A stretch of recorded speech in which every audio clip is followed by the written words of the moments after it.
Hello friends, இந்த வீடியோவில் Windows 11 எப்படி உங்களோட பிசியில் இன்ஸ்டால் பண்ணுறதுன்னு பார்ப்போம். முக்கியமாக புதுசாக பில்ட் பண்ண பிசிலையோ இல்லை பழைய ஹார்ட்வேர் இருக்க பிசிலையோ லேப்டாப்லையோ விண்டோஸ் 11 எப்படி இன்ஸ்டால் பண்ணுறது, இன்ஸ்டால் பண்ணுறதுக்கு முன்னாடி பயாஸில் என்னென்ன மாதிரியான சேஞ்ச் எல்லாம் பண்ணணும், இன்ஸ்டால் பண்ணதுக்கப்புறம் பயாஸில் என்ன மாதிரியான சேஞ்சஸ்லாம் பண்ணால் பெர்ஃபார்மன்ஸ் அதிகமாக கிடைக்குங்கிறதையும் பார்க்கலாம். ஃபஸ்ட்டு பென்ட்ரைவை பூட் பண்ணுறதுக்கான சாஃப்ட்வேர் வேணும். அதுக்கு ரூஃபஸ்ங்கிறத நம்ம யூஸ் பண்ண போகிறோம். ஸோ குரோமில் போய்ட்டு ரூஃபஸ்னு போட்டிங்கன்னா rufus.iன்னு சொல்லிட்டு ஒரு வெப்சைட் வரும். அந்த வெப்சைட்டை கிளிக் பண்ணி உள்ளே போய்க்குங்க. அதோட அப்பியரன்ஸ் எப்படி தான் இருக்கும். கொஞ்சம் ஸ்க்ரோல் பண்ணி கீழே வந்தீங்கன்னா டவுன்லோடுங்கிற ஆப்ஷன் கீழே 4 ஆப்ஷன் கொடுத்துருப்பாங்க. அதில் ரெண்டாவது ஆப்ஷனோட டைப் வந்து போர்ட்டபிள் இருக்கா, அதை கிளிக் பண்ணி டவுன்லோட் பண்ணிங்க. இந்த லிங்க் எல்லாம் டிஸ்கிரிப்ஷன்லேயும் இருக்கும். மேனுவலாக டவுன்லோட் பண்ண ப்ரிஃபர் பண்ணுறவங்க இந்த மெத்தட் யூஸ் பண்ணி டவுன்லோட் பண்ணிங்க. அடுத்து விண்டோஸ் 11 டவுன்லோட் பண்ணுறதுக்கு டிஸ்கிரிப்ஷனில் இருக்க லிங்க் யூஸ் பண்ணிங்க. அப்படி இல்லைனா குரோமில் வந்துட்டு விண்டோஸ் 11 ஆர் விண்டோஸ் 11 டவுன்லோடுங்கிறத போட்டிங்கன்னா டவுன்லோட் விண்டோஸ் 11ங்கிற வெப்சைட்டோட லிங்க் வரும். அந்த லிங்க்கை கிளிக் பண்ணி உள்ளே போயிட்டிங்கன்னா அப்பியரன்ஸ் இப்படி தான் இருக்கும். இதில் கொஞ்சம் ஸ்க்ரோல் பண்ணி கீழே போனீங்கன்னா டவுன்லோட் விண்டோஸ் 11 டிஸ்க் இமேஜ் ISOன்னு இருக்கும். அதுக்கு கீழே இருக்க செலக்ட் டவுன்லோடுங்கிறதுல விண்டோஸ் 11ங்கிறத செலக்ட் பண்ணிவிட்டு கன்ஃபார்ம் கொடுத்துருங்க. கன்ஃபார்ம் கொடுத்ததுக்கப்புறமா கொஞ்சம் நேரம் லோட் ஆகிட்டு செலக்ட் த ப்ராடக்ட் லாங்குவேஜ் அப்படின்ட்டு வரும். அதில் இருந்து சூஸ் பண்ணுங்கிறத செலக்ட் பண்ணி இங்கிலீஷ் இன்டர்நேஷ்னல்ங்கிறத கொடுத்து கன்ஃபார்ம் பண்ணிக்கங்க. இப்போது டவுன்லோட் விண்டோஸ் 11 இங்கிலீஷ் இன்டர்நேஷ்னல்ங்கிறதுல 64 பிட் டவுன்லோடுங்கிற ஆப்ஷன் இருக்கா, அதை கிளிக் பண்ணிங்கன்னா ரைட் சைட் டாப்பில் டவுன்லோட் ஆக ஆரம்பிச்சிடும். லேப்டாப்க்கு விண்டோஸ் 11 போகிறீங்கன்னா உங்களோட பிராண்டுக்கு என்ன கீங்கிறத அப்படியே பாஸ் பண்ணி பார்த்துட்டு செக் பண்ணி அந்த கீயை ப்ரெஸ் பண்ணுங்கள். அதே பிசிக்குனா ஆசஸ் அப்படிங்கிற பட்சத்தில் F8, MSI நான் யூஸ் பண்ணுறதுனா F11, ஜிகாபைட்னா F12. இந்த மாதிரி உங்களோட மதர் போர்டுக்கு எது பூட் மெனு கீயோ அதை ப்ரெஸ் பண்ணுங்கள். நான் MSI யூஸ் பண்ணுறேங்கிறதுனால பிசி ஆன் பண்ணும்போது F11ங்கிறத கண்டினியூஸாக ப்ரெஸ் பண்ணுறேன். இப்படி ப்ரெஸ் பண்ணும்போது பூட் மெனு கொண்டு போய் விட்டுரும். இந்த பூட் மெனுவில் நீங்கள் ஆல்ரெடி OS போட்டிருந்தீங்கன்னா அந்த OSையும் காட்டும், அது கூடவே என்டர் செட்டப்புங்கிறதையும் காட்டும். இல்லை எதுவுமே போடலங்கிற பட்சத்தில் என்டர் செட்டப்புங்கிறத மட்டும் காட்டும். இந்த என்டர் செட்டப்புங்கிறத கிளிக் பண்ணுறது மூலமாகவும் பயாஸ்குள்ளே போக முடியும். அப்படி இல்லைனா ஆன் பண்ணும்போது டெலிட்டுங்கிற கீயை ப்ரெஸ் பண்ணிங்கனாலும் பயாஸ்குள்ளே போக முடியும். நான் MSI போர்டு யூஸ் பண்ணுறதுனால பயாஸ் இருந்துக்கிட்டு எனதில் இப்படி தான் இருக்கும். இதில் டாப் சைடில் பார்த்தீங்கன்னா ஈஸி மோட்னு இருக்கும். அதில் வேணும்னா ஸ்விட்ச் பண்ணிக்கலாம். எல்லாத்தையும் ஈஸியாக பார்க்குறதுக்கு இல்லை சேஞ்ச் பண்ணுறதுக்கு ஈஸியாக இருக்கணும்னா அந்த அட்வான்ஸ்டு மோடியை யூஸ் பண்ணிக்கலாம். நான் ஆல்ரெடி ரேமோட ஸ்பீடை இன்க்ரீஸ் பண்ணிட்டேன். பட் OS போடுறதுக்கு முன்னாடி அந்த ஸ்பீடை இன்க்ரீஸ் பண்ணக்கூடாது. OS போட்டதுக்கப்புறமா எப்படி ரேமோட ஸ்பீடை இன்க்ரீஸ் பண்ணுறதுங்கிறத போட்டிருப்பேன். ஸோ அப்போ சேஞ்ச் பண்ணிங்க, இப்போதைக்கு சேஞ்ச் பண்ணாதீங்க. இப்போ செட்டிங்ஸ்குள்ளார வந்துட்டு செக்யூரிட்டின்னு இருக்க ஆப்ஷனை கிளிக் பண்ணுங்கள். இதுக்குள்ளே போயிட்டிங்கன்னா லாஸ்ட்டாக செக்யூர் பூட்டுன்னு சொல்லிட்டு ஒரு ஆப்ஷன் இருக்கும். அந்த ஆப்ஷனை கிளிக் பண்ணுங்கள். இதில் செக்யூர் பூட் இருந்துட்டு எனபிளில் இருக்கான்னு செக் பண்ணுங்கள். டிசபிளில் இருந்ததுன்னா எனபிள் பண்ணிக்கிங்க. எனபிளில் தான் இருக்குங்கிற பட்சத்தில் ஒன்றும் பண்ணாதீங்க, அப்படியே டேரெக்டாக பேக் வந்துடுங்க. இதே உங்களோட மதர் போர்டு வேறு இதாக இருந்ததுன்னா அந்த டைமில் இருந்துக்கிட்டு இந்த மாதிரி ஆப்ஷன் வரல அப்படிங்கிற பட்சத்தில் எப்படியா இருந்தாலும் செட்டிங்ஸ்குள்ளார செக்யூரிட்டிக்குள்ளார தான் அந்த செக்யூரிட்டி ரிலேட்டடான ஃபீச்சர்லாம் வரும். ஒரு வேளை உங்களால் கண்டுபிடிக்க முடியலன்னா பயாஸ்லேயே இருந்துட்டு சர்ச் ஆப்ஷன்லாம் இருக்கும். சர்ச் ஆப்ஷனை எப்படி யூஸ் பண்ணுறதுங்கிறதையும் இந்த வீடியோவில் நடுவில் சொல்லிருப்பேன். அந்த சர்ச் ஆப்ஷனில் போய்ட்டு இங்கே என்ன நான் பண்ணுறனோ செக்யூர் பூட்டு, செக்யூரிட்டி டிவைஸ் கண்ட்ரோல் இந்த மாதிரிலாம் போட்டு எனபிள் பண்ணிக்க முடியும். இப்போது ஒரு ஸ்டெப் பேக் வந்ததுக்கப்புறம் ட்ரஸ்டட் கம்ப்யூட்டிங்னு சொல்லிட்டு லாஸ்ட்லேருந்து 3வது ஒரு ஆப்ஷன் இருக்கா, இந்த ஆப்ஷனை கிளிக் பண்ணுங்கள். இதில் செக்யூரிட்டி டிவைஸ் சப்போர்ட்டுன்னு இருக்குல்ல, இதை எனபிள் பண்ணணும். இதை எனபிள் பண்ணனா தான் AMD fTPM ஸ்விட்சின்னு இருக்குல்ல, அதை எனபிள் பண்ண முடியும். இதை டிசபிள் பண்ணிட்டீங்கன்னா கீழே இருக்கிறதெல்லாம் கிரே கலரில் ஆகிடும், அதாவது ஒர்க் ஆகலை இப்போது அப்படின்ற மாதிரி. அதனால் மேலே இருக்கிறத எனபிள் பண்ணிட்டு கீழே இருக்கிற இதையும் எனபிள் பண்ணுங்கள். மொத்தத்துக்கு OS போட ட்ரை பண்ணுறதுக்கு முன்னாடி secure boot, security device support, அப்புறம் AMD fTPM ஸ்விட்ச், இந்த 3த்தையுமே எனபிள் பண்ணிக்கிங்க.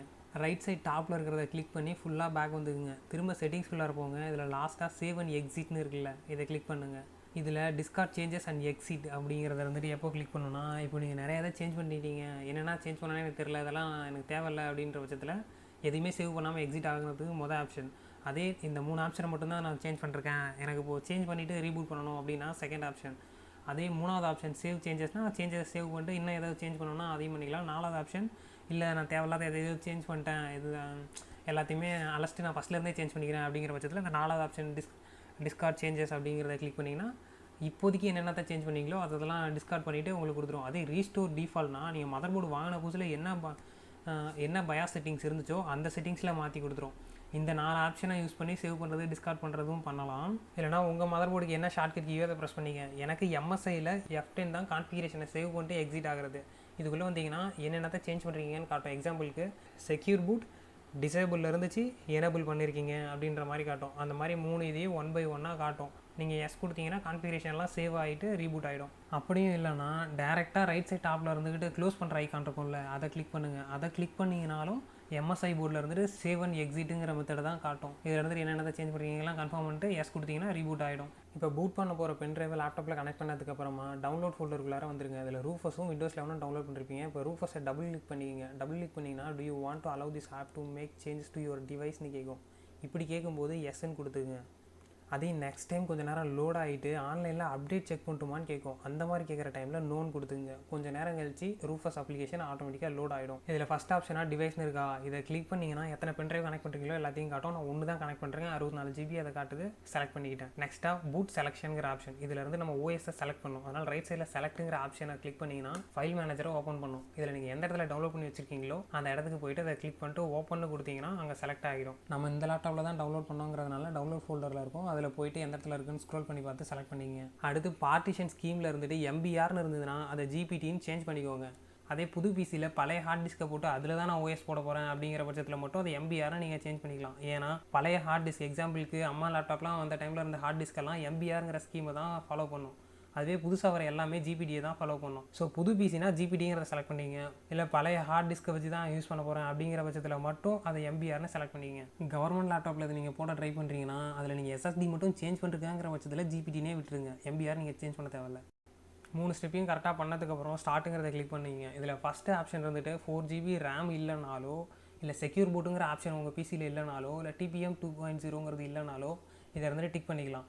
நம்ம புதுசாக பில் பண்ண பிசி இதெல்லாம் இருக்குது அப்படிங்கிறதுனால அன்டிக் பண்ணிக்கிட்டேன். செகண்ட் ஆப்ஷனை டிக் பண்ணிக்கிங்க. இதை டிக் பண்ணிக்கிட்டிங்கன்னா தான் இன்ஸ்டால் பண்ணும்போது மைக்ரோசாஃப்ட் அக்கௌண்ட் இல்லாமல் உங்களால் இன்ஸ்டால் பண்ண முடியும். மொத்தத்துக்கு உங்களுக்கு புது ஹார்ட்வேர்ங்கிற பட்சத்தில் ரெண்டாவது ஆப்ஷனை மட்டும் டிக் பண்ணிங்க. அதே பழைய ஹார்ட்வேர் அப்படிங்கிற பட்சத்தில் ஃபஸ்ட் ஆப்ஷனையும் செகண்ட் ஆப்ஷனையும் டிக் பண்ணிங்க. லாஸ்ட்லேருந்து முன்னாடி இந்த டிசபிள் டேட்டா கலெக்ஷன் இருக்குல்ல, இதை இருந்துட்டு டிக் பண்ணாமலே விட்டுருங்க. லாஸ்ட்டாக ஓகே கொடுத்ததுக்கப்புறமா ஒரு வார்னிங் மெசேஜ் வரும். என்னன்னா நீங்கள் என்ன பென்ட்ரைவை செலக்ட் பண்ணுறீங்களோ அந்த பென்ட்ரைவில் இருக்க எல்லா டேட்டாவையுமே ஃபார்மேட் பண்ணிவிடும்னு சொல்லும். ஸோ கரெக்டானதை தான் செலக்ட் பண்ணுறேன்னு செக் பண்ணிவிட்டு ஓகே கொடுத்துருங்க.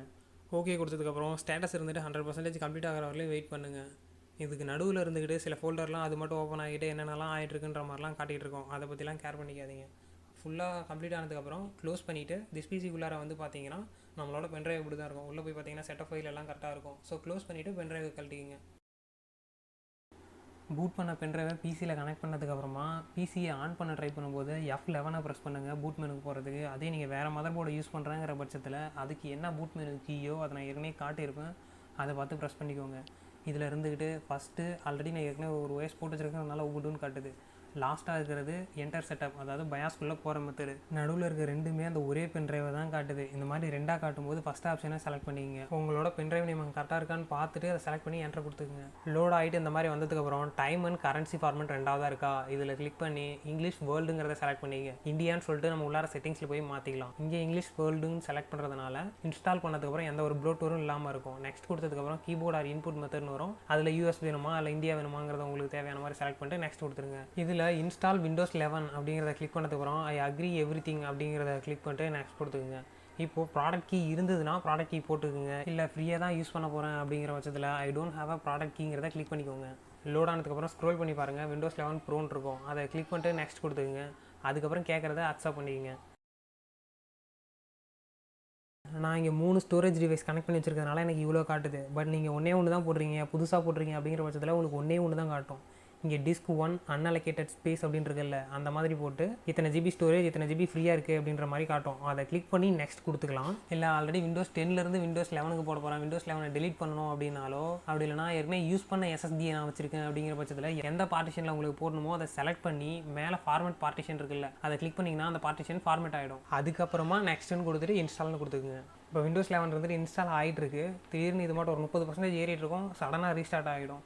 நீங்கள் இருந்துட்டு ஒரு புது SSD போட்டு எந்த ஒரு OSமே இல்லை அப்படிங்கிற பட்சத்தில் நீங்கள் எதுவுமே பண்ண தேவையில்லை. அது மட்டும் ரீஸ்டார்ட் ஆகி அது மட்டும் அதோட ப்ராசஸாக பண்ணிகிட்டு இருக்கும்.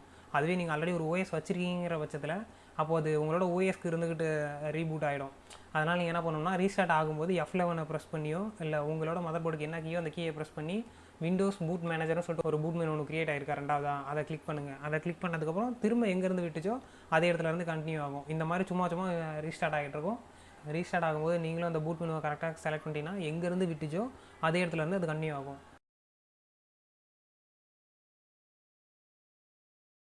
நெக்ஸ்ட் இந்த மாதிரி வந்துச்சுன்னா ட்ரை அகைன் கொடுக்குறனால கொடுத்துக்கலாம், ஸ்கிப்புன்னு கொடுத்துக்கலாம். இதில் நான் ட்ரை அகைன் கொடுத்துக்கிறேன். அடுத்து இந்த கீபோர்ட் லேஅவுட் தான் நீங்கள் செலக்ட் பண்ணிங்களான்னு கேட்கும். அதில் நீங்கள் செலக்ட் பண்ணதான்னு பார்த்து செக் பண்ணிவிட்டு நெக்ஸ்ட் கொடுத்துக்குங்க. அடுத்து உங்களுக்கு இன்னொரு கீபோர்ட் லேஅவுட் வேணுமான்னு கேட்கும். எனக்கு இங்கே தேவையில்லைங்கிறதுனால நான் ஸ்கிப் பண்ணிக்கிறேன். அடுத்து இங்கேயே அப்டேட் பண்ணிக்கிறதுக்கோசரம் இன்டர்நெட்டில் கனெக்ட் பண்ண சொல்லுது. ஐ டோன்ட் ஹேவ் இன்டர்நெட்னு சொல்லிட்டு கீழே இருக்கும், அதை கிளிக் பண்ணிக்கிங்க. நெக்ஸ்ட்டு உங்களோட நேம் என்ட்ரு பண்ண சொல்லும். அடுத்து உங்களோட பாஸ்வேர்ட், கன்ஃபார்ம் பாஸ்வேர்டில் என்ன போட்டிங்களோ அதே பாஸ்வேர்டை கன்ஃபார்ம் பாஸ்வேர்ட்லையும் போட்டுட்டு நெக்ஸ்ட் கொடுத்துங்க. நெக்ஸ்ட்டு செக்யூரிட்டி கொஷின் இருந்துட்டு ஒரு 3 கேட்பாங்க. இவங்க கொடுத்துருக்க கொஷினில் இருந்துட்டு உங்களோட நிக் நேம் என்ன, ஹோம் டவுன் என்ன, இந்த மாதிரி ஒவ்வொரு கொஷின்லையும் செலக்ட் பண்ணி அதுக்கான ஏதாவது உங்களுக்கு ஞாபகம் இருக்கிற மாதிரி ஒரு ஆன்சரை எழுதிட்டு நெக்ஸ்ட்னு கொடுத்துருங்க. கொஞ்சம் நேரம் வெயிட் பண்ணிங்கன்னா விண்டோஸ் 11 ஓப்பன் ஆகிடும்.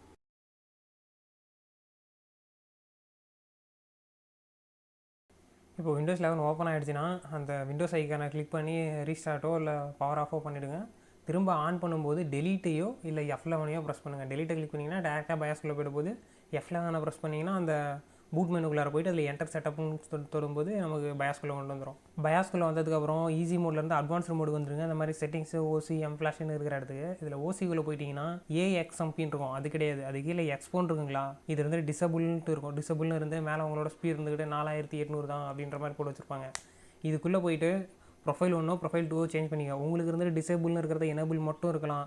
எல்லாம் உங்களோட ரேமும் இருந்துக்கிட்டு அதிகமாக சப்போர்ட் பண்ணுங்கிற பட்சத்தில் அவங்க டிஃபால்ட்டாக சில ப்ரொஃபைல் செட் பண்ணி தந்திருக்கலாம். என்னோட ரேம் இருந்துக்கிட்டு 6000 MHzன்றதுனால டிஃபால்ட் 4800 அதே ப்ரொஃபைல் 1ங்கிறது 6000 MT/s ப்ரொஃபைல் 2ங்கிறது 5600 MT/s இருக்குது. நம்மளோட ப்ராசஸருக்கு அஃபிஷியலாக 5200 தான் கொடுத்துருக்காங்கிறதுனால நான் ப்ரொஃபைல் 1ஐயோ 2ஐயோ செலக்ட் பண்ணிக்கிட்டு அதுக்கு கீழே டிராம் ஸ்பீடுன்னு சொல்லிட்டு ஒன்று இருக்கும். அது இருந்துட்டு ஆட்டோன்னு இருந்திருக்கும். நம்ம ப்ரொஃபைல் 1 2ன்னு செலக்ட் பண்ணுறதுனால அதை இருந்துட்டு ஆட்டோன்னு செலக்ட் பண்ணாமல் அதுக்குள்ளார போனீங்கன்னா உங்களுக்கு எவ்வளோ ஸ்பீடில் மேனுவலாக செட் பண்ணுறது அப்படின்ற மாதிரி காட்டும். அதில் போய்ட்டு 5200 தேடி பார்த்து கிளிக் பண்ணிக்கோங்க. சில மதர் போர்டில் EXPO/XMPன்னு ஒரே இதாக கொடுத்துருந்தாலும் கொடுத்துருப்பாங்க. அப்படி கொடுத்துருந்தாலும் எனபிள் பண்ணிட்டு ரேம் ஸ்பீடு இல்லை டிராம் ஸ்பீடுன்ட்டு கீழே எங்கேயாவது இருக்கும். அதை பார்த்து ஆட்டோவில் இருந்ததுன்னா மேனுவலாக உங்கள் சிபிக்கு என்ன லிமிட் சொல்லியிருக்காங்களோ அந்த லிமிட்டில் செட் பண்ணிங்க. நெக்ஸ்ட்டு செட்டிங்ஸ்குள்ளார போய்ட்டு அட்வான்ஸுங்கிற ஆப்ஷனை செலக்ட் பண்ணிங்க. அதில் இன்டெகிரேட்டட் கிராஃபிக்ஸ் கான்ஃபிகரேஷன் இருக்கும். இதை கிளிக் பண்ணிங்க. இதில் இனிஷியேட் கிராஃபிக்ஸ் அடாப்டர்னு இருக்குல்ல, இதில் PEGங்கிறது இருந்துட்டு கிராஃபிக்ஸ் கார்டு வழியாக டிஸ்பிளே அவுட்புட் வரதுக்கு அப்படின்ற மாதிரி. நீங்கள் இன்டெகிரேட்டட் கிராஃபிக்ஸ் மூலமாக மட்டும் தான் யூஸ் பண்ண போகிறேன் அப்படிங்கிற பட்சத்தில் IGDங்கிறத செலக்ட் பண்ணிங்க. அப்புறம் இன்டெகிரேட்டட் கிராஃபிக்ஸ் இருந்துட்டு டிஃபால்ட்டாக டிசபிளில் இருந்திருக்கும். அதை எனபிளோ ஃபோர்ஸோன்னு சொல்லிட்டு என்ன இருக்கோ அதை பார்த்து கொடுத்துங்க. இது எதுக்குன்னா நம்ம கேம் விளையாடும்போது அது டிஃபால்ட்டான இதில் ஒரு 256 MB இந்த மாதிரி தான் அது வச்சுருக்கோம். எவ்வளோ தேவையோ அப்போ தேவைங்கிற நேரத்தில் ரேமில் இருந்துட்டு போய்ட்டு கொஞ்சம் எக்ஸ்ட்ரா இடத்தை அலோகேட் பண்ணிக்கிட்டு அதுக்கப்புறம் அந்த கிராஃபிக்ஸ் ஒர்க்கெல்லாம் பார்க்கும். அதுலேருந்து கொஞ்சம் டிலே ஏற்படுறதுனால கேமிங்லேருந்து கொஞ்சம் பெர்ஃபார்மன்ஸ் குறையுமாங்க. ஸோ இதில் ஃபோர்ஸ்ன்னு கொடுத்துட்டு UMA பஃபர் சைஸுங்கிறத இருந்துட்டு இன்க்ரீஸ் பண்ணிட்டோம்னா அத்தனை ஜிபி இருந்துக்கிட்டு நம்ம கிராஃபிக்ஸ்னே ஒதுக்கி வச்சுக்கிறோம் அப்படின்ற மாதிரி. ஸோ நான் 32 GB இங்கே போட்டு வச்சுருக்கேன், நான் 8 கொடுத்துக்கிறேன். நீங்கள் 16 போட்டிருந்தீங்கன்னா 4 கொடுத்துக்குங்க. இல்லை கேமே விளாட போகிறதில்லைங்கிற பட்சத்தில் இதை நீங்கள் எனபிள் பண்ணாமலே கூட விட்டுறலாம். இல்லைனா ஒரு 4 3 அந்தளவுக்கு மட்டும் ஜிபி அலோகேட் பண்ணிக்கலாம். ஏன்னா நீங்கள் இப்போ 32 GB வச்சுருக்கீங்க, இதில் 8 GB கொடுத்துட்டிங்கன்னா மீதி அங்கே உங்களுக்கு 24 GB தான் அவைலபிளாக இருக்கும். ஸோ ஒர்க் பண்ணும்போது உங்களுக்கு ரேம் கொஞ்சம் குறையும். ஸோ கிராஃபிக்ஸ் ஒர்க் அதிகமாக பண்ண போகிறன்ற டைமில் மட்டும் இதை அதிகமாக கொடுங்க, இல்லைனா கொஞ்சம் கம்மியாகவே கொடுத்துங்க. நெக்ஸ்ட்டு நீங்கள் கிராஃபிக்ஸ் கார்டும் போட்டிருக்கீங்க, உங்களோட ப்ராசஸரில் இன்டெகிரேட்டட் கிராஃபிக்ஸும் இருக்குங்கிற பட்சத்தில் ஹைப்ரிட் கிராஃபிக்ஸ் இருந்துட்டு எனபிள் பண்ணிக்கிங்க, இல்லைனா அதை அப்படி டிசபிள்லேயே விட்டுருங்க. மொத்தத்துக்கு இந்த ஸ்டெப்பில் integrated graphics and UMA buffer size இது ரெண்டுத்தையும் கண்டிப்பாக பண்ணியிருக்கணும். டாப்பில் இருக்கணும், பாட்டமில் இருக்க ஒன்று நீங்கள் பண்ணலாம், பண்ணாமல் கூட விட்டுடலாம், எந்த பிரச்சனையும் அதனால் வராது.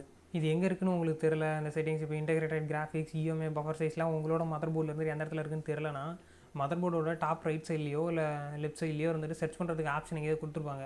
அதை கிளிக் பண்ணிட்டு இப்போ UMA பஃபர் சைஸ் வேணும்னா UMA மட்டும் போடுங்க. UMA ரிலேட்டடாக என்ன நல்லா இருக்கோ அதெல்லாம் லிஸ்ட் பண்ணுவாங்க. அதில் UMA பஃபர் சைஸுங்கிறத செலக்ட் பண்ணி 8 GB அலோகேட் பண்ணுறேன், இல்லை 4 GB அலோகேட் பண்ணுறேன், அந்த மாதிரி பண்ணிக்கலாம். இந்த மாதிரி எல்லாத்துக்குமே உங்களால் பண்ண முடியும். பண்ணிவிட்டு ஃபுல்லாக பேக் வந்துருங்க. இப்போ செட்டிங்ஸ்குள்ளார போய்ட்டு அட்வான்ஸ்ட் ஆப்ஷனை செலக்ட் பண்ணிங்க. அதில் PCIe சப்சிஸ்டம் செட்டிங்ஸ்னு இருக்கா, இதை கிளிக் பண்ணிங்க. இதில் ரீசைஸ் பார் சப்போர்ட்டும் above 4G மெமரிங்கிற ரெண்டுத்தையுமே எனபிள் பண்ண முடிஞ்சால் பண்ணிக்கிங்க. இல்லை IGPU மட்டும் தான் வச்சுருக்கீங்கிற பட்சத்தில் ரீசைஸ் பார் சப்போர்ட் மட்டும் தான் எனபிள் பண்ண முடியும். இந்த above 4G மெமரிங்கிறத எனபிள் பண்ண முடியாது. இல்லை இந்த above 4G மெமரிங்கிறது இருந்துக்கிட்டு மல்டிபிள் GPU இல்லை மாடர்ன் GPU 8GB மேலே இருக்குல்ல ரேம்லாம், இந்த மாதிரியானதுக்குனே ரெடி பண்ணது.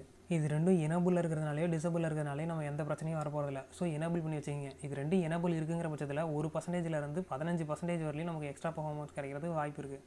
எனபிள் பண்ணதுக்கப்புறம் செட்டிங்ஸ்க்கு வந்துட்டு செட்டிங்ஸில் சேவ் அண்ட் எக்ஸிட்டுங்கிற ஆப்ஷனை கிளிக் பண்ணிவிட்டு இதில் சேவ் சேஞ்சஸ் அண்ட் ரீபூட்டுங்கிறத செலக்ட் பண்ணுறதுனா பண்ணிக்கலாம். இல்லை சேவ் சேஞ்சஸ்ங்கிறத கிளிக் பண்ணிட்டு வெளில வந்துடுங்க. அப்படி இல்லைனா F10ங்கிறத ப்ரெஸ் பண்ணிங்கனாலும் சேவாக தான் ஆகும். அப்படியும் இல்லைனா அந்த இன்ட்டை கிளிக் பண்ணிங்கன்னா சேவ் சேஞ்சஸ் அண்ட் எக்ஸிட் அப்படின்றது வரும். இதில் நீங்கள் என்னென்ன சேஞ்ச் பண்ணுறீங்கிறது உங்களுக்கு காட்டும். நான் எந்த சேஞ்சும் பண்ணலங்கிறதுனால எனக்கு எதுவும் காட்டல. எல்லாத்தையும் சரியாக பண்ணிருக்கீங்களான்னு பார்த்துட்டு எஸ் கொடுத்துங்க, ரீபூட் ஆகிடும். ரீஸ்டார்ட் ஆகிட்டு உள்ளே வந்ததுக்கப்புறம் ரைட் கிளிக் பண்ணி டிஸ்பிளே செட்டிங்ஸ் இல்லைனா பர்சனலைசேஷன் சொல்லிட்டு இருக்கும். அதை கிளிக் பண்ணிங்கன்னா லெஃப்ட் சைட் பாட்டமில் இருந்துட்டு விண்டோஸ் அப்டேட்னு இருக்கும். அதை கிளிக் பண்ணிங்க.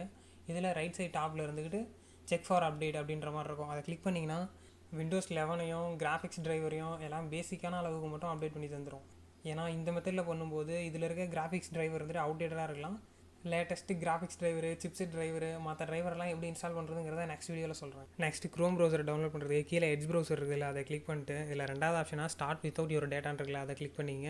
அடுத்து வரதுல டேர்ம்ஸ் அண்ட் கண்டிஷன்லாம் என்ன போட்டிருக்காங்களோ அது உங்களுக்கு தேவைன்னா கொடுத்துங்க, தேவையில்லைனா அந்த டிக் பண்ணுறத அன்டிக் பண்ணிவிட்டு கன்ஃபார்ம் அண்ட் கண்டினியூ 2 டைம் கொடுத்தீங்கன்னா ப்ரௌசர் ஓப்பன் ஆகிடும். இதில் Chrome download for Windows 11 click பண்ணிங்க. இல்லை ரெண்டாவதாக வர லிங்கை கிளிக் பண்ணிவிட்டு டவுன்லோட் க்ரோம்ங்கிறத கொடுத்துருங்க. இப்போ ஃபைல் மேனேஜரை ஓப்பன் பண்ணிட்டு அது டவுன்லோட்குள்ளே போய் பார்த்தீங்கன்னா க்ரோமோட செட்டப் ஃபைல் இருக்கும். அதை டபுள் கிளிக் பண்ணி கேட்குறதுக்கெல்லாம் அக்செப்ட்னு கொடுத்துட்டு இன்ஸ்டால் பண்ணிக்கிங்க.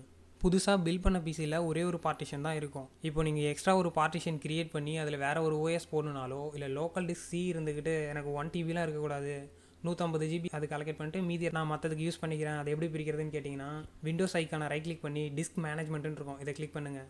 இதில் உங்களுக்கு டிஸ்க் 0, டிஸ்க் 1, டிஸ்க் 2 இந்த மாதிரி நிறையாலாம் காட்டாது. நான் இங்கே 3 ஹார்ட் டிஸ்க் போட்டு வச்சுருக்கிறதுனால எனக்கு 3 காட்டுது. இதில் டிஸ்க் 1 தான் உங்களுக்கு பண்ணி காட்ட போகிறேன். இந்த மாதிரி ஒன்று இருக்கும். அதில் இருந்துட்டு கொஞ்சம் 1 TB போட்டிருந்தீங்கன்னா 953 GB இருக்கும். 500 GB போட்டிருந்தீங்கன்னா 400 சில்லரை இருக்கும். அதை இருந்துட்டு ரைட் கிளிக் பண்ணி ஸ்ட்ரிங் வால்யூங்கிறது கொடுங்க. ஸ்ட்ரிங் வால்யூங்கிறது அந்த வால்யூமோட சைஸை குறைக்கிறதுன்னு அர்த்தம். ஸோ ஒரு டைம் அதை குறைச்சிட்டோம்னா எக்ஸ்ட்ரா ஸ்பேஸ் இருந்துக்கிட்டு ஃப்ரீ ஸ்பேஸாக அவைலபிளாக இருக்கும். அதை ரைட் கிளிக் பண்ணி அதை நம்ம என்னவா வேணுமோ அந்த மாதிரி நேம் அதை கொடுத்து மாற்றிக்கலாம். இப்போ இதுக்குள்ளார டோட்டல் சைஸ் இருந்துட்டு 9,76,000 MBன்னு காட்டுது. அதை ரெண்டாவதாக எந்த அளவுக்கு குறைக்கலாம், அதாவது 9,24,000 அளவுக்கு குறைக்கலாங்குது. மூணாவதாக நம்ம எந்த அளவுக்கு குறைக்கணும் அப்படின்ற மாதிரி கேட்கும். நாலாவதாக இருந்துக்கிட்டு நம்ம அந்த வேல்யூ என்ட்ரு பண்ணதுக்கப்புறம் இந்த வால்யூம் இருந்துட்டு எந்த அளவுக்கு குறைஞ்சிருக்கும் அப்படிங்கிறத இப்போ எஸ்டிமேட் பண்ணி காட்டுது. இப்போது நீங்கள் அந்த 9,76,000 இருக்குல்ல, அதை போட்டு பை 2 போட்டு என்ன வேல்யூ வருதோ அந்த வேல்யூ அப்படி இந்த மூணாவது இடத்துல என்ட்ரு பண்ணிவிட்டு ஸ்ட்ரிங் கொடுத்துருங்க. அப்படி இல்லை எனக்கு லோக்கல் டிஸ்க் சி இருந்துக்கிட்டு 150 GB தான் வரணும் அப்படிங்கிற பட்சத்தில் 1024 × 150 போட்டுங்க. இல்லைனா சிம்பிளாக 150 × 1000 போட்டுங்க. அது என்ன வேல்யூ வருதோ அந்த வேல்யூ அங்கே மூணாவது இடத்துல என்ட்ரு பண்ணிவிட்டு ஸ்ட்ரிங்க்குன்னு கொடுத்துருங்க. எனக்கு இன்னொரு ஓஎஸ் போடுறதுக்கோசரம் ஒரு 400 GB பக்கமாக தேவைப்படுதுன்றதுனால அந்த மூணாவது இடத்துல இருந்துக்கிட்டு 4 லட்சம் MBன்னு என்ட்ரு பண்ணிக்கிறேன். ஸோ எனக்கு ஒரு 400 GB கம்மியான அளவுக்கு எனக்கு அலோகேட் பண்ணி தந்துடும். லாஸ்ட்டாக டோட்டல் சைஸ் ஆஃப்டர் ஸ்ட்ரிங் இன் MP அப்படிங்கிறதுல இருந்துக்கிட்டு 5 லட்சத்துக்கு மேலே காட்டும். அதாவது 500 GB மேலே இருந்துட்டு லோக்கல் டிஸ்க் சியாக இருக்கும். இந்த 400 GB பக்கமாக இருக்கிறது இருந்துக்கிட்டு ஃப்ரீ ஸ்பேஸாக மாறிடும் அப்படின்னு சொல்லுது. சரியாக இருக்கான்னு செக் பண்ணிட்டு ஸ்ட்ரிங் கொடுத்துருங்க. இப்போ நான் 400 GB கிட்ட ஸ்ட்ரிங்க் ஆகுன்னு சொன்னதுனால 562 GB இருந்துட்டு லோக்கல் டிஸ்க் சியாகவும் 390 GB இருந்துட்டு அன்அலோகேட்டட் ஸ்பேஸாகவும் மாறிடுச்சு. இப்போ நீங்கள் டேரெக்டாக போய் பார்த்தீங்கன்னா இருக்காது. இதை ரைட் கிளிக் பண்ணி நியூ சிம்பிள் வால்யூங்கிறத கிளிக் பண்ணுங்கள். இதுக்குள்ளார போனதுக்கப்புறம் மேலே இருந்துக்கிட்டு எவ்வளோ அளவுக்கு இன்னொரு டிஸ்கை கிரியேட் பண்ணலாம் அப்படின்ற மாதிரி காட்டும். கீழே இருந்துட்டு உங்களுக்கு எந்த அளவுக்கு வேணும், அதாவது 200 GB மட்டும் பண்ணிக்கிறீங்களா இல்லை 400 GB ஒரே டிஸ்காக பண்ணிக்கிறீங்களான்ட்டு. எனக்கு ஒரே பார்ட்டிஷனாக வேணுங்கிறதுனால 3,99,999 கொடுத்து நெக்ஸ்ட் கொடுத்துக்கிறேன். நெக்ஸ்ட்டு இதில் இருந்துக்கிட்டு இந்த ஹச்சின்னு இருக்குல்ல ரைட் சைடில், அதை இருந்துக்கிட்டு நீங்கள் வேணும்னா மாற்றிக்கலாம். எப்படின்னா இப்போது ஃபஸ்ட்டு இது லோக்கல் டிஸ்க் சீன் இருக்கா, அதே மாதிரி இது இப்போ நியூ வால்யூம் ஹெச் அப்படின்றது இருக்கும். நான் நியூ வால்யூம் யூன்னு இருக்கிற மாதிரி சேஞ்ச் பண்ணிக்கிறேன். நெக்ஸ்ட்டுன்னு கொடுத்துட்டு ஃபினிஷ் பண்ணும்போது உங்களுக்கு தேவையான சைஸு எல்லாம் சரியாக இருக்கான்னு பார்த்துட்டு ஃபினிஷ் பண்ணிக்கிங்க. இப்போது லோக்கல் டிஸ்க் சி இருந்துட்டு 562 GBன்னு கிரியேட் ஆயிருக்கு. நியூ வால்யூம் யூன்னு சொல்லிட்டு 390 GB கிரியேட் ஆயிருக்குன்னு காட்டுது. இப்போ கேன்சல் பண்ணிட்டு ஃபைல் மேனேஜருக்குள்ளார வந்துட்டு திஸ் பிசிக்குள்ளே போய் பாருங்கள். இதில் ஃபஸ்ட்டில் இருக்க லோக்கல் டிஸ்க் சியும் லாஸ்ட்டில் இருக்க நியூ வால்யூம் யூவும் இப்போ கிரியேட் ஆனது. இந்த வீடியோ அவ்வளோதான். நெக்ஸ்ட் வீடியோவில் graphics driver, chipset driver, wifi டிரைவர்ன்ற மாதிரியான டிரைவர்லாம் மதர் போர்டோட அஃபிஷியல் சைட்லேருந்து டவுன்லோட் பண்ணி எப்படி இன்ஸ்டால் பண்ணுறதுங்கிறத பார்ப்போம். வீடியோ பிடிச்சிருந்தா லைக் பண்ணுங்கள். நெக்ஸ்ட் வீடியோவை மிஸ் பண்ணாமல் பார்க்க சப்ஸ்கிரைப் பண்ணிக்கங்க.